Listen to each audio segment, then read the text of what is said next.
ഇത് മാസ് മോട്ടോഴ്സിൽ നിന്നാണ് നമ്മുടെ ഹീറോൻ്റെ പ്ലഷർ വണ്ടി ജനറൽ സർവീസായിട്ട് നമ്മൾ കയറ്റിയിട്ടുണ്ട്. സർവീസിൻ്റെ ഭാഗമായിട്ട് നമ്മളതിൻ്റെ ബാക്ക് ബ്രേക്കിൻ്റെ ലൈനറൊക്കെ ചെക്ക് ചെയ്യാൻ വേണ്ടി അയച്ചായിരുന്നതാണ്.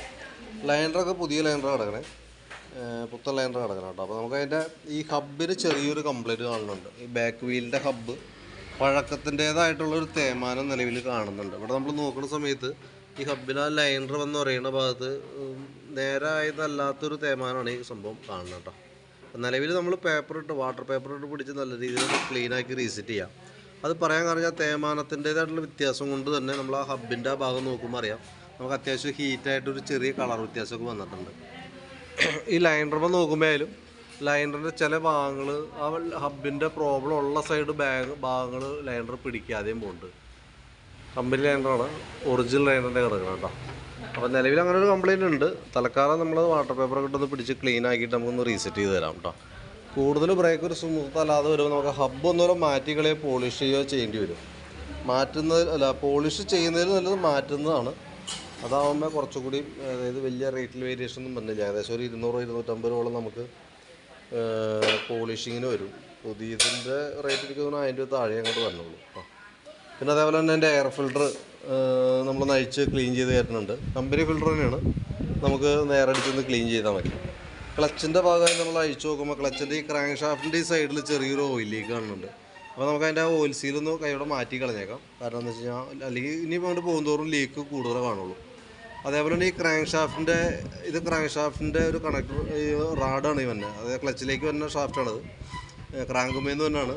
അതിന് ചെറിയൊരു അലൈൻമെൻറ്റിൽ ചെറിയൊരു വേരിയേഷൻ വന്നിട്ടുണ്ട്. പറയാൻ കാരണം നമുക്കതിൻ്റെ ഈ ബെൻഡെക്സിൻ്റെ ഈ ഭാഗം നോക്കുമ്പോൾ അടിഭാഗത്ത് നോക്കുമ്പോൾ ചെറുതായിട്ട് അതുമ്പോൾ ഈ ഷാഫ്റ്റുമ്പോൾ കണക്ട് ചെയ്യുന്ന വീല് ഇതുമ്പോൾ ടച്ച് ആവുന്നതായിട്ടാണ് നമുക്ക് കാണുന്നത് കേട്ടോ. മേജറായിട്ടുള്ള പ്രോബ്ലം അല്ല, പക്ഷെ എന്നാൽ പോലും നമുക്കത് സമീപ ഭാവിയിൽ ചിലപ്പോൾ വല്ല സൗണ്ട് വേരിയേഷൻ സെൽഫൊക്കെ അടിക്കുമ്പോൾ സൗണ്ട് വ്യത്യാസമൊക്കെ വരാനായിട്ടൊരു സാധ്യതയുണ്ട്. തൽക്കാലം നമുക്ക് പുറമേ നിന്ന് വേറെ ഒന്നും ചെയ്യാൻ പറ്റുമൊന്നുമില്ല, അലൈൻ ചെയ്തിടാമെന്ന് മാത്രമേ ഉള്ളൂ. നമുക്ക് ആ രീതിയിൽ അത് ക്ലിയർ ചെയ്തേക്കാം കേട്ടോ.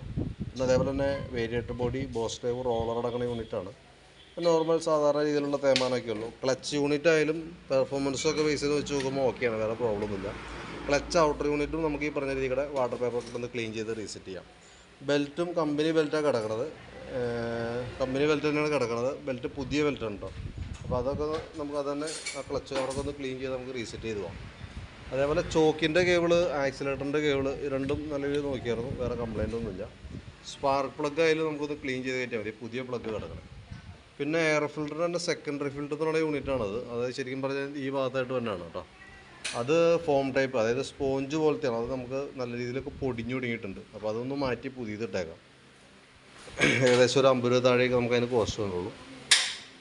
ഫ്രണ്ട് ഭാഗത്തേക്ക് വരുമ്പോഴത്തേക്കും ഫ്രണ്ട് ബുഷുകളൊക്കെ ഒന്ന് അയച്ച് ഗ്രീസ് ചെയ്തിടാം, വേറെ കംപ്ലയിൻ്റ് ആയിട്ടൊന്നുമില്ല. ഫ്രണ്ട് ബ്രേക്കിൻ്റെ ലൈനറായാലും പുതിയ ലൈനർ കിടക്കണേ, ഒന്ന് ക്ലീൻ ചെയ്ത് കയറ്റിയിട്ടാൽ മതി. കേബിള് വേറെ കംപ്ലയിൻ്റ് ഒന്നുമില്ല.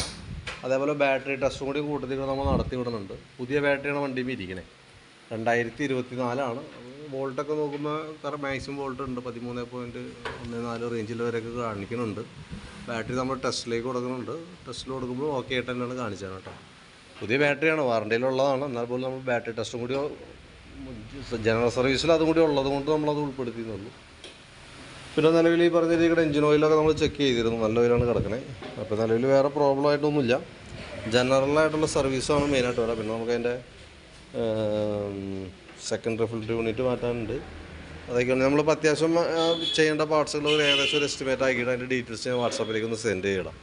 അപ്പോൾ നോക്കിയിട്ടൊന്ന് റിപ്ലൈ ഇട്ടാൽ മതി. വർക്ക് ഇച്ചിരി ലേറ്റായിട്ടാണ് നമ്മൾ തീരുള്ളൂ കേട്ടോ. അപ്പോൾ ജനറൽ സർവീസ് മാത്രമാണ് പറഞ്ഞത്, വേറെ വർക്കുകളൊന്നുമില്ല.